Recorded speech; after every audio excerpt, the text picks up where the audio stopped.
खबर ग्रेटर नोएडा से, जहां पर दहेज के लिए विवाहित निक्की को जिंदा जलाकर मारने का आरोप पति विपिन भाटी तो पहले ही गिरफ्तार हो गया।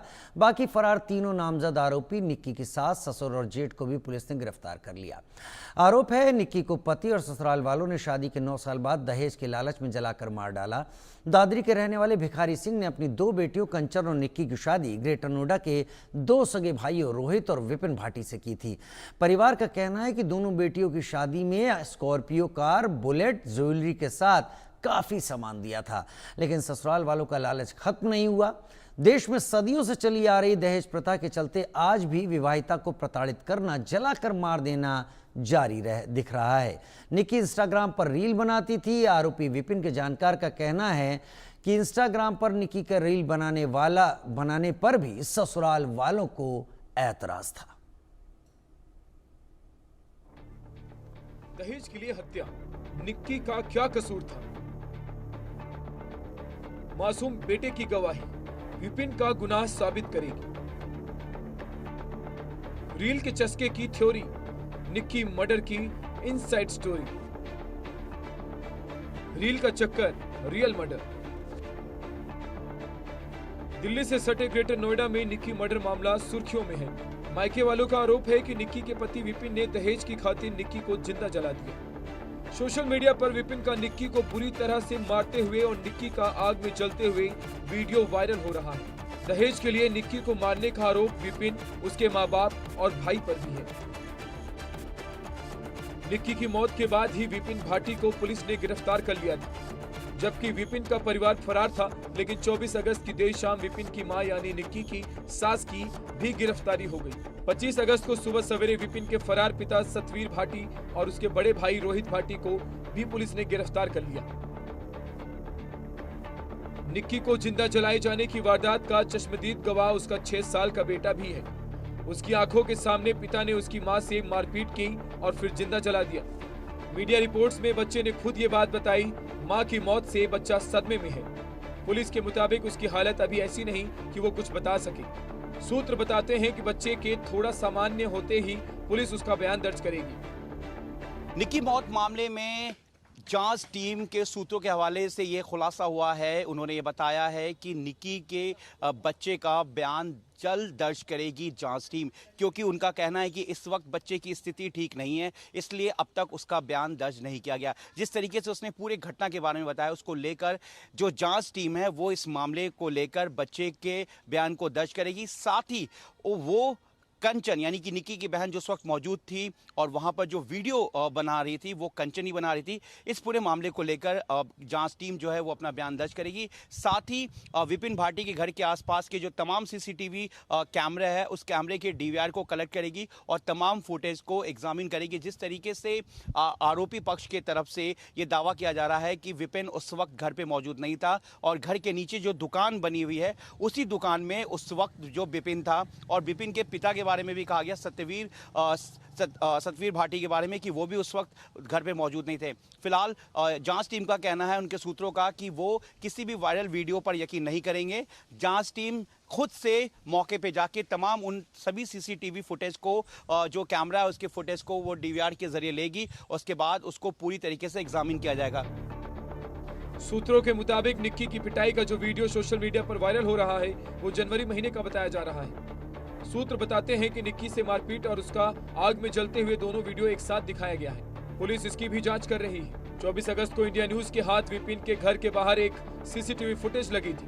फुटेज में विपिन दुकान से भागकर घर जाता है, फिर वो कार का दरवाजा भी खोलता दिख रहा है। सूत्रों के मुताबिक पुलिस आरोपी विपिन के घर के आसपास लगे सीसीटीवी की फुटेज भी खंगालेगी। इन फुटेज की एक्सपर्ट्स से भी जांच कराई जाएगी। मासूम बेटे की गवाही और राष्ट्रीय महिला आयोग की डीजीपी को लिखी चिट्ठी के बाद यूपी पुलिस और हरकत में आ गई है। 24 घंटे के अंदर में ही निक्की के मौत के मामले में जिन परिवार पर आरोप लग रहा था, यानी कि निक्की के ससुराल वालों पर आरोप लग रहा था, निक्की के पति विपिन भाटी, निक्की की सास दया, निक्की का देवर रोहित भाटी और निक्की के ससुर सत्यवीर भाटी को 24 घंटे के अंदर में ही गिरफ्तार कर लिया गया है। और साथ ही इस पूरे मामले में कासना पुलिस इस पूरे मामले की जांच में जुट गई है। जहां दूसरी तरफ विपिन के करीबियों का ये दावा है कि विपिन जब आग लगी थी निक्की भाटी को, उस वक्त वो अपने दुकान पे मौजूद था, यानी कि घर के नीचे दुकान बना हुआ था। लेकिन उस सीसीटीवी फुटेज के आगे और बाद के भी फुटेज को यूपी पुलिस जो है जांच का हिस्सा बनाकर उसे खंगाल रही है और देख रही है कि क्या इन जो दावा किया जा रहा है उसमें कितनी सच्चाई है। आरोपी भाटी परिवार के करीबी सोनू नाम के शख्स ने इंडिया न्यूज से एक्सक्लूसिव बातचीत में निक्की की मौत के लिए निक्की को ही जिम्मेदार बताया। सोनू का आरोप है कि निक्की इंस्टाग्राम पर रील बनाती थी, जिसे विपिन और उसके घरवाले पसंद नहीं करते थे। विपिन निक्की को रील बनाने से मना किया करता था, लेकिन निक्की इसके बाद भी इंस्टाग्राम पर रील बनाया करती थी। विपिन के करीबी सोनू का यह भी दावा है कि निक्की ब्यूटी पार्लर खोलना चाहती थी। निक्की के मायके वाले भी इसका दबाव बना रहे थे, जबकि विपिन और ससुराल वालों को निक्की का ब्यूटी पार्लर खोलना पसंद नहीं था। सोनू के मुताबिक उनके समाज में लड़कियों का ब्यूटी पार्लर चलाना और इंस्टाग्राम पर रील बनाना गलत माना जाता है। आज के समय में सोशल मीडिया पर लोगों का एक्टिव रहना कोई अचंभा नहीं है। आज के समय इंस्टाग्राम पर रील बनाना आम बात हो गई है, फिर चाहे लड़का हो या लड़की। फेमस होने की चाहत ने आज के युवाओं में रील बनाने की लत कुछ ज्यादा ही लगा दी है। निक्की और उसकी बड़ी बहन कंचन भी इंस्टाग्राम पर रील बनाती थी, तो क्या रील बनाने के कारण ही निक्की की हत्या हो गई? जबकि निक्की के मायके वालों का आरोप है कि निक्की को दहेज के लिए उसके पति विपिन और ससुराल वालों ने जलाकर मार डाला। मायके वालों का आरोप है कि विपिन एक लग्जरी कार और 35 लाख रुपए की डिमांड कर रहा था, लेकिन निक्की ने मना कर दिया। ताजुब है कि आज भी दहेज की प्रथा चालू है। दहेज के लिए विवाहिता को मौत की आग में झोंक दिया गया। आज भी महिलाएं दहेज उत्पीड़न का शिकार हो रही हैं। एनसीआरबी के मुताबिक रोजाना देश भर में दहेज हत्या के करीब 18 मामले सामने आ रहे हैं। उत्तर प्रदेश के ग्रेटर नोएडा से दिल दहलाने वाला मामला सामने आया है, जहां दहेज उत्पीड़न के कथित मामले में एक युवती निक्की को उसके ही पति और ससुराल वालों ने कथित रूप से जिंदा जला दिया। यह सिर्फ एक मामला नहीं है। अगर हम डेटा की बात करें तो राष्ट्रीय स्तर पर, नेशनल लेवल पे डेटा की बात करें तो नेशनल क्राइम रिकॉर्ड ब्यूरो के अनुसार साल 2022 में भारत में लगभग 6,450 महिलाओं की जान दहेज के कारण गई। उसमें से अगर हम बात करें कि डेली का एवरेज क्या निकलता है तो लगभग 18 महिलाएं दहेज के कारण हर रोज बलि चढ़ती हैं। निक्की की हत्या मामले में राष्ट्रीय महिला आयोग ने निक्की के परिवार को पूरा सहयोग करने की बात कही है। राष्ट्रीय महिला आयोग ने डीजीपी को चिट्ठी लिखकर 3 दिन में इस मामले की रिपोर्ट मांगी है। साथ ही गवाहों को सुरक्षा देने की भी बात कही गई। शादी के 9 साल बाद निक्की दहेज का बलि चढ़ गया। निक्की की हत्या ने एक बार फिर से सवाल खड़ा कर दिया है। क्या निक्की की हत्या का दूसरा कारण उसका इंस्टाग्राम पर रील बनाना था? क्या निक्की की हत्या की दूसरी वजह ऑनर किलिंग भी हो सकती है? क्योंकि आज भी कुछ तबकों में महिलाओं पर काफी बंदिशें हैं। Bureau report, India news. Nikki murder case में पुलिस ने सभी आरोपियों को गिरफ्तार कर लिया। वहीं पूरे मामले पर उत्तर प्रदेश महिला आयोग की अध्यक्ष बबीता चौहान से बातचीत की हमारी संवाददाता वर्षा शाही ने। उन्होंने क्या कुछ कहा, सुनिए। ग्रेटर नोएडा में निक्की हत्याकांड में अब जहां लगातार एक एक करके उसके परिवार के सदस्यों को पकड़ा जा रहा, वहीं अलग अलग खुलासे भी हो रहे हैं। इसी मुद्दे पर बातचीत करने के लिए हमारे साथ महिला आयोग की अध्यक्ष बबीता सिंह चौहान जी है। मैम, निक्की हत्याकांड में अब लगातार लोगों को पकड़ा जा रहा है, लेकिन एक महिला को जिंदा जला देना और वो भी दहेज को लेकर, दहेज प्रथा अभी तक जिंदा है, ऐसा आपको लगता है? देखिए, मैं तो कहूँगी कि समाज की जो सबसे बड़ी कुरीति है वो दहेज प्रथा है। पर मुझे समझ में नहीं आ रहा, क्योंकि जैसे अब हम भी बैठे हैं तो अब दहेज से रिलेटेड मामले बहुत कम हो गए हैं, अब इतने नहीं है। लेकिन जो ये मैंने क्रूरता इस पर देखी है कि उसको किसी भी महिला को जला के मार देना, ये तो जो साक्षात देखने को मिल रहा है, ये तो मुझे सच में बहुत दिनों बाद देखने को मिला है। ऐसा तो मैं तो कहूँगी कि इससे ज़्यादा दुर्भाग्यपूर्ण स्थिति कुछ नहीं हो सकती कि अगर आज के टाइम में भी और इस तरह की स्थिति आ रही है। पर मैं इसलिए सरकार का भी धन्यवाद देना चाहती हूँ कि 24 घंटे के अंदर अंदर उस लड़के को उन्होंने उसका एनकाउंटर भी किया और उसके सारे घर वालों को अरेस्ट भी किया, तो कम से कम उस लड़की के माँ बाप को थोड़ी तो राहत मिली होगी। पर मैं जहाँ तक समझती हूँ कि इस तरह से निर्मम हत्या कर देना, कि वो एक छोटा बच्चा है, बता रहा है कि पापा ने पहले कुछ उसके ऊपर डाला, फिर उसे लाइटर लगा दिया, फिर मतलब क्या सीन रहा होगा, हम सब जान सकते हैं इस बात को। तो मुझे लगता है कि ये एनकाउंटर करना सज़ा कम है, कुछ और सजा इसका जरूर होना चाहिए, और वो होगी भी, निश्चित होगी जो। थिनर लाया गया, लड़की के ऊपर डाला गया, पार्लर चलाती थी लड़की, अपने घर का भरण पोषण करती थी, पूरी तरीके से परिवार को संभालती थी।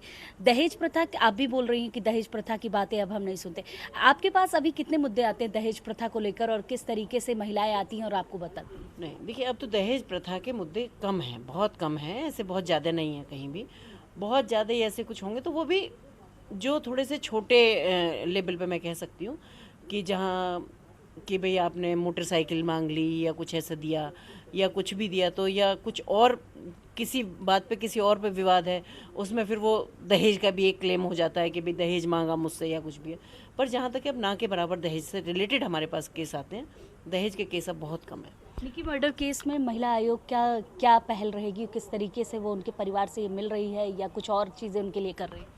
देखिए, मुझे लगता है कि महिला आयोग की अब इसलिए ज़रूरत नहीं रही है क्योंकि सारा प्रत्यक्ष सामने है, और रहा सवाल इसका, तो मुझे अपनी उत्तर प्रदेश सरकार पे पूरा भरोसा है कि वो हर किसी के साथ न्याय करते हैं। तो उन जो लड़की वाले हैं, उसके माँ बाप हैं, जो भी जितनी भी कोशिश होगी, चाहे वो सरकारी हो और मतलब फाइनेंशियली कोई भी चीज़ है या न्याय मिलने वाली चीज़ है, 100% उसको न्याय मिलेगा। एक समय हम लोग लगातार देख रहे थे कि महिलाएं पुरुष की हत्या कर रही हैं, चाहे वो हम सोनम को ले लें या उससे पहले मुस्कान मर्डर केस ले लें, लेकिन इसके आते ही पूरी चीज़ें बदल गई। पहले लगातार था कि महिलाएं, पुरुषों को डर हो गया था, लगातार पुरुष कह रहे थे कि हमें अब तो महिलाओं से डर हो गया है, हम पूरी तरीके से जांच पड़ताल। इस तरीके के केस जो बहुत पुराने आ रहे थे, इसमें क्या बदलाव होगा? देखिए, मैंने पहले भी कहा था और अभी भी कह रही हूँ मैं, वो भी बहुत दुर्भाग्यपूर्ण बात है कि जहाँ महिलाएं मर्डर कर रही हैं पुरुषों का, और ये तो अभी से देख रहे हैं। तो मैं हमेशा से आप ही लोगों के माध्यम से कहती हूँ, मैंने कहा आप मुझे ऐसे केस लाइए जिसमें महिलाओं ने मर्डर किए हों, क्योंकि एक एक चीज़ को इतना इशू बना लिया कि कोई ड्रम की बात करता है, कोई किसी चीज़ की बात करता है, कोई, और ऐसे केस तो इतने केस हैं कि हज़ारों केस तो मैं भी गिनवा सकती हूँ आपको, या आप अगर खोल के देखेंगी तो कितने केस हैं। तो मैं चाहती हूँ कि जब इस तरह के केस होते हैं तो कहीं ना कहीं ऐसी स्थिति बनती होगी कि जहाँ महिलाओं को ये सोचना पड़ता होगा। अभी आपने देखा कि कितनी कम उम्र की लड़की, वो खूब अच्छा काम भी कर रही है, शक्ल सूरत से भी अच्छी है, माँ बाप ने भी अच्छी शादी की है, पहले भी वो लगभग 30-35-40 लाख रुपए उसके शादी में लगा चुके हैं, उसके बावजूद भी ये स्थिति है। तो मुझे नहीं लगता, क्योंकि महिलाओं की हमारे यहाँ ये प्रवृत्ति कभी नहीं रही कि वो किसी को मारें या कहीं कुछ ऐसा अपराध करें। अब वो किस परिस्थिति में ये 2-4 केस हुए हैं मुझे नहीं समझ में आ रहा, लेकिन ऐसे केसों की तो कोई गिनती नहीं है कि कितने केस हो जाते हैं, और देख के दुख होता है और हम सिर्फ देख के रह जाते हैं। देख के रह जाते हैं। लेकिन अगर हम बात करें इस समय की, जिस तरीके से एक परिवर्तन है, महिलाओं के मर्डर केस की बात आई, फिर महिलाओं को मारने के केस जो लगातार पहले से भी आते रहते हैं, महिला आयोग के पास इस तरीके के कितने मुद्दे लगातार आते रहते हैं महिलाओं मर्डर केस में, या महिलाएं जबरन अपने पति के साथ कुछ दुर्व्यवहार कर रही हैं, ऐसे किस तरीके के मामले उत्तर प्रदेश में सबसे ज़्यादा चल रहे हैं? देखिए, मैं बताऊं, जैसे क्या है कि ये जो केस मैं देख रही हूँ, इतना डायरेक्ट केस कि जिसमें ऐसे जला दिया, तो मुझे तो लगता है कि जब से मैं महिला आयोग में आई हूँ, मैं ये पहला केस ऐसा देख रही हूँ कि जिसको प्रत्यक्ष रूप से देखा जा सकता है। बाकी रहा सवाल मर्डर का, तो ऐसे मर्डर हमारे पास कई बार आ जाते हैं कि लड़की गई किसी लड़के के साथ या उसको वो नहीं मिली, तो मान लिया कि मर्डर हो गया उसका या नहीं हुआ, या जो भी उनको साक्ष्य मिले घर वालों को, या फिर ऐसे हो जाता है किसी अभाव के कारण में कि घर ससुराल वालों ने इलाज नहीं कराया, कोई प्रेग्नेंट औरत है और उसको बच्चा हुआ या जो भी हो, उन्होंने इलाज नहीं कराया, तो उसका मर्डर, मतलब डेथ हो गई उसकी। पर ऐसे डायरेक्ट मर्डर तो अब कम आ रहे हैं, या मर्डर हो गया उसके बाद हमारे पास रिपोर्ट आ रही है कि भाई उसको मर्डर कर दिया है ना। पर अगर मैं ऐसे कहूँ डायरेक्ट मर्डर करने वाले, तो हमारे पास केस नहीं आ रहे कि मर्डर कर दिया जाता है ऐसे। ये तो मैंने बताया, जब से मैं आई हूँ, ये मैं पहला केस ऐसा देख रही हूँ जो सामने प्रत्यक्ष रूप से कि इस तरह से मर्डर करके और लड़की का ये हाल किया है इन्होंने।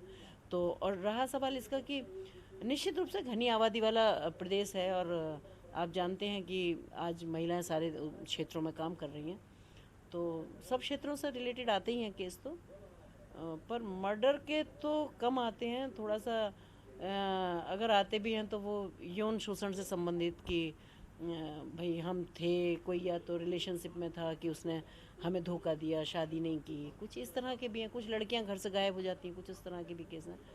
बट अब दहेज वाले केस हमारे पास कम है। दहेज वाले केस ही नहीं है मतलब? हाँ, लगभग नहीं है। अच्छा, अगर बात करें आजकल की मानसिकता की, लोग लगातार ये बात कहते हैं कि महिलाएं भी काम कर रही हैं, लेकिन महिला पुरुष जब एक साथ रहते हैं और महिलाएं वर्क करती हैं तो पुरुष थोड़ा सा अनसिक्योर होता है कि ये हमसे ज़्यादा आगे बढ़े। इस तरीके की चीज़ों में परिणाम कहीं ना कहीं मर्डर और कुछ ना कुछ इल्ज़ाम लगते हैं। इस पर आपका क्या कहना है? बिल्कुल। देखिए, मैं बताना चाहूँगी, मैं इसलिए नहीं बता रही कि मैं महिला हूँ या हूँ, लेकिन ये एक प्रैक्टिकल है और ये इसको अब तो पुरुष भी मंचों से भी ये कहते हैं कि महिला जहाँ होती है वहाँ काम की जो स्पीड होती है वो पुरुषों से बहुत ज़्यादा होती है। तो ये तो सच बात है कि जहाँ महिला और पुरुष दोनों काम कर रहे होते हैं तो वहाँ पुरुष कहीं ना कहीं अनसिक्योर होते हैं, जहाँ कंपटीशन वाली बात होती है। जहाँ अगर कोई कंपटीशन वाली बात है कि भाई ये मेरी कॉम्पिटिटर हो सकती है, क्योंकि जो उसकी कार्यशैली में पुरुष की कार्यशैली में ज़मीन आसमान का फ़र्क है।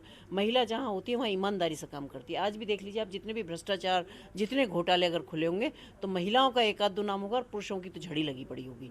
तो मुझे लगता है कि एक तो ये चीज़ है। दूसरा, क्योंकि महिला जब भी अपना काम को करती है तो बहुत शिद्दत के साथ काम करती है, बहुत मतलब जहाँ भी जिस भी प्रोफेशन में होगी वहाँ वो अपना 100% अपना उसमें वो करेगी। तो लेकिन पुरुषों को तो आप देखती हैं, आप अगर, मैं कहूँगी कि कहीं भी आप किसी भी ऑफिस में या कहीं भी जाकर देख लीजिएगा कि क्या हाल है। तो ये कॉम्पिटिटर मानते हैं और कॉम्पिटिटर मानने का चक्कर ये है क्योंकि महिलाओं की आवाज़ को दबा दिया जाता है और पुरुष अपनी आवाज़ को तेज़ी से बोलता है। महिलाओं के साथ बहुत सारी चीज़ें कई बार सोचती है अपनी फैमिली की बदनामी ना हो, कहीं ऐसा नहीं हो मुझसे लोग नाराज़ हो जाएं, कहीं मेरी कुछ नेगेटिव चीज़ें ऐसी ना हो जाएं कि मेरे को नेगेटिव। तो महिला के साथ थोड़ी सी है, क्योंकि वो अपनी, कहना चाहिए कि अपनी सभ्यता को, अपनी संस्कृति को, अपने संस्कारों को वो जिंदा रखने की कोशिश करती है लास्ट तक, और वो चाहती है कि मैं चुप रहूं, मैं कुछ ना कहूं। महिला जब बोलती है, जब उसके सर से ऊपर पानी चला जाता है तब वो निकल के आती है और तब वो बोलती है। तो कंपटीशन तो है, ऐसा नहीं है कि कंपटीशन नहीं है, बल्कि मुझे लगता है कि महिलाओं का कंपटीशन, महिलाओं का ज़्यादा कंपटीशन है। तो ये तो मैं कहूँगी कि कंपटीशन तो है अभी। ठीक है, बहुत बहुत धन्यवाद। महिला आयोग की अध्यक्ष बबीता सिंह चौहान जी हमारे साथी। कैमरामैन अर्शद के साथ मैं वर्षा शाही, इंडिया न्यूज़ लखनऊ। दहेज को लेकर भारत में कानून क्या है, दहेज की मांग का आरोप साबित होने पर कितनी सजा है, ये भी जानना जरूरी है, क्योंकि इस तरह की घटनाएं अब भी सामने आ रही हैं। दहेज निषेध अधिनियम 1961 की हम बात कर लेते हैं। दहेज देना, लेना या मांगना एक दंडनीय अपराध है। इसमें कम से कम 5 साल की जेल की सजा होती है। इसमें 15,000 रुपए या दहेज की कीमत का जुर्माना लगता है। यह अधिनियम दहेज देने वाले और लेने वाले दोनों पर ही लागू होता है। अब बीएनएस की बात कर लेते हैं, भारतीय न्याय संहिता की। इसके प्रावधान क्या है? धारा 80 है, जिसमें दहेज में मृत्यु, शादी के 7 साल के भीतर महिला की अस्वाभाविक मौत, दहेज के लिए परेशान किया गया है तो दहेज हत्या माना जाता है। बीएनएस के प्रावधान क्या है? सजा 7 साल से लेकर उम्र कैद तक की इसमें हो सकती है। अब धारा 85 के तहत बीएनएस में प्रावधान क्या है ये भी बताते हैं। महिला के साथ पति या रिश्तेदारों द्वारा हिंसा, शारीरिक या मानसिक रूप से परेशान करना, साबित होने पर 3 साल की जेल और जुर्माना यहां पर लगता है। ये हमने अलग अलग तरीके से आपके सामने चीजें रखी, पहले क्या था और अब बीएनएस जब भारतीय न्याय संहिता लागू हुआ है तब किस तरीके से